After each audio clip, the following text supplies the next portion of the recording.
Time now for our Team Leader segment presented by Comcast. And Chattahoochee has come out firing on all cylinders this season. The Hooch have ripped off 6 straight wins to start the year, and a big reason for their success is their little TiVo at quarterback, Timmy Byerly. The Wesleyan Wolves look poised to make another run at a state title this season, and one of the cornerstones to their 9-0 record has been the outstanding play of lineman David Andrews. Now it's time to spotlight an individual in our Team Leader segment.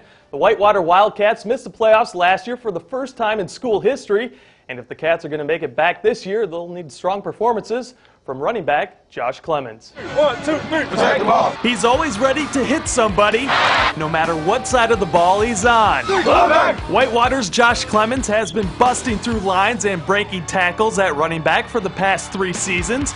And now that he's also playing linebacker on defense, there's a whole lot of number 21 flying around the field. But he definitely helps us on both sides of the ball. Whichever side he's on, that side definitely improves because we got him over there. I feel like playing running back, I know what a running back thinks, where they like to go, so when I'm at linebacker, I pretty much look out for that kind of stuff. And after you getting hit all day by these guys, it's nice to go on the other side and give a lick back.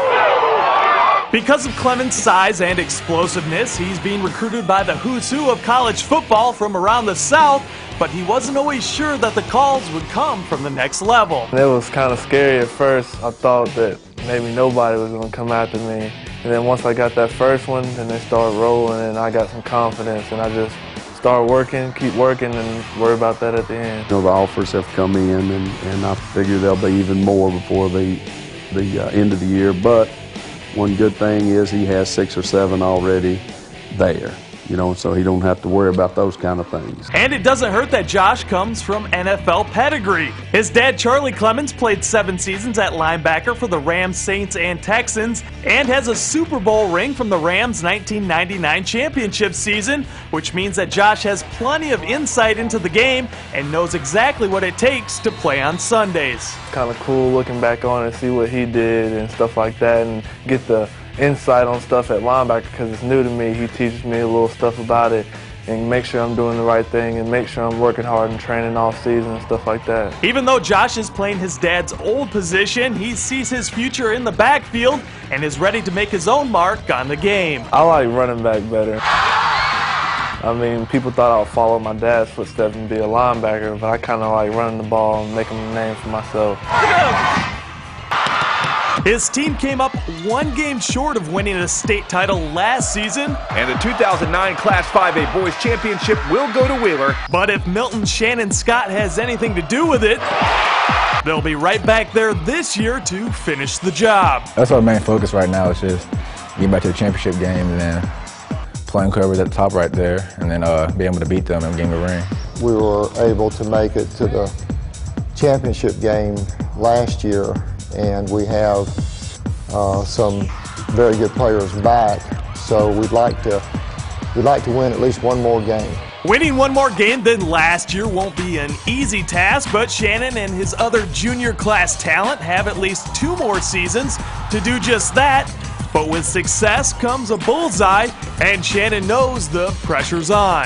Everyone keeps talking to us about it, like we have to win a championship, and we're all coming back, and then we can't lose any game, so that's a lot of pressure, but we're ready to face it all. If you combine that with being the son of North Carolina legend Charlie Scott, who just happens to have an Olympic gold medal and an NBA title under his belt, you can see why expectations are so high for Shannon. He's got some big shoes to fill. His dad was rated the 7th best player in the history of the ACC and won an Olympic gold medal and won an NBA championship with the Celtics. I think Shannon has a chance to make his own mark. And he's going to get a chance to make that mark at Ohio State. Shannon committed to the Buckeyes earlier this season, and there's no doubt that he's already setting his goals for college and beyond. I want to be able to go to college and then be very successful there, get a NCAA championship, and then continue to the NBA and then be successful there. Just making the best of my career, not settling short for anything.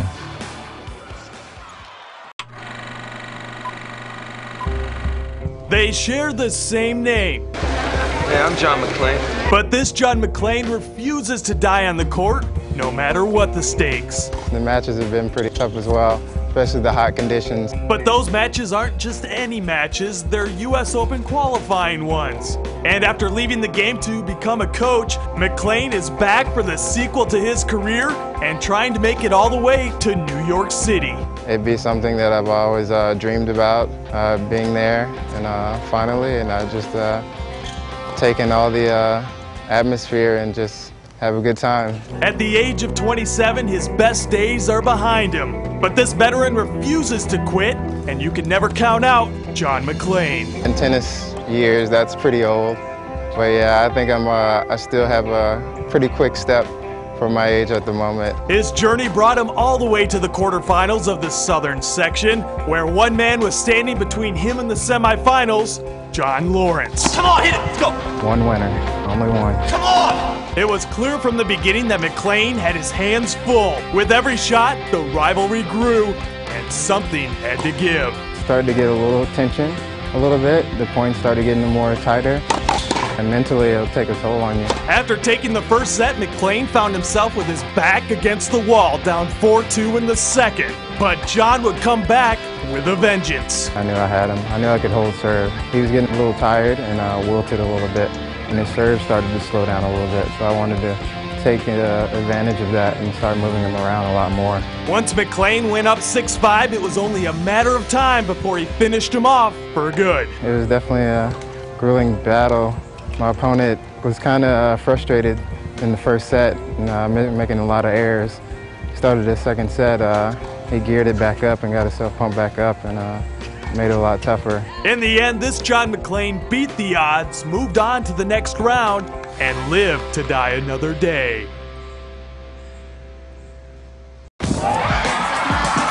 It's been a whirlwind summer for Melanie Oudin. Tremendous effort for a qualifier like Melanie Oudin. And she's got the bag to prove it. I'm Melanie Oudin, and I was in England for the past 3 weeks at Wimbledon. This is my tennis bag right here, and it's not exactly the cleanest thing you've ever seen. Haven't had time to clean it out since Wimbledon, so let's take a look at it. Here, I got my rackets, 5 of them right now. Got my hat, I love wearing, phone, brush, and my raisins that I use and eat during my matches. Give me a lot of energy. Definitely help out there on the court. We have a pack of cards. I like playing at tournaments. Definitely, time goes by a lot faster when you're playing that in the rain, stuff at Wimbledon.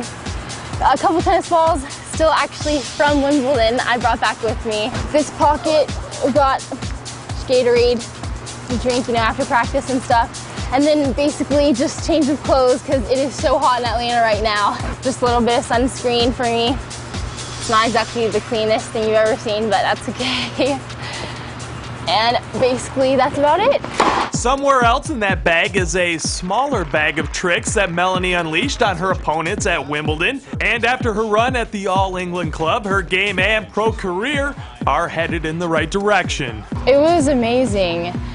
Everything about it was just unbelievable. I mean, I did way better than I ever thought I would, and I fought really hard, and I played some really good tennis, and that's all I could ask for. She's come a long way, and it's nerve-wracking. I mean, she nearly lost in the qualifying and fought back and won that. And then, just with every win, it was just like, it was very nice. I mean, very proud of her. With her upset win over Jelena Jankovic, the eyes of the tennis world were focused squarely on Oudin, which created a media frenzy and made her the new darling of American tennis. It was pretty overwhelming, actually. Everyone wanted to talk to me and get to know me and see what I had to say, and it was a little bit crazy, definitely different from what I'm used to. The emotional stress of playing 7 matches and being thrust onto the world scene definitely took its toll. But now that she's had a taste of success on the big stage, Melanie's even more determined to take it to a higher level. Mentally, she believes she can play with these people and beat them now, whereas before she knew, I could play with them, but actually beating them is a different story. Now she knows she can beat the top players. So for me right now, Wimbledon was great, but it's history. We got to focus on the next level of play. It definitely gave me more confidence, but I'm gonna be ready for my next tournaments, and I'm gonna try to keep playing like I've been playing and get better and better.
is on, 28-0 Brookwood.